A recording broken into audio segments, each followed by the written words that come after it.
Magkakaiba ang pananaw ng ilang mga taga-Coronadal sa nalalapit na State of the Nation Address o SONA ni Pangulong Ferdinand Marcos Jr. May ilan na nagsabing wala na silang inaasahan at nais na lamang nilang makita ang katuparan ng mga naipangakong programa kabilang ang pagpapababa ng presyo ng bigas at pag-angat ng kabuhayan. May mga nagsabi ring hindi nila nararamdaman ang pagbabago sa kanilang pamumuhay dahil nananatiling mataas ang gastusin at limitado ang oportunidad sa trabaho. May iba namang umaasa na tatalakay ng Pangulo sa kanyang SONA ang kampanya laban sa katiwalian, pagpanagot sa mga tiwaling opisyal at magpatupad ng mga programang tunay na makatutulong sa mga manggagawa at karaniwang mamamayan. May nagsabi rin na sa kabila ng nangyayari ngayon sa bansa, bukas silang pakinggan ang SONA ng Pangulo. Sayang so na wala gid mi makuan aba siya gihimo nga insakto wala man.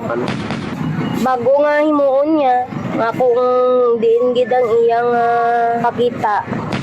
Kung paano matagaan sang mayong trabaho ang mga tao. Come what me.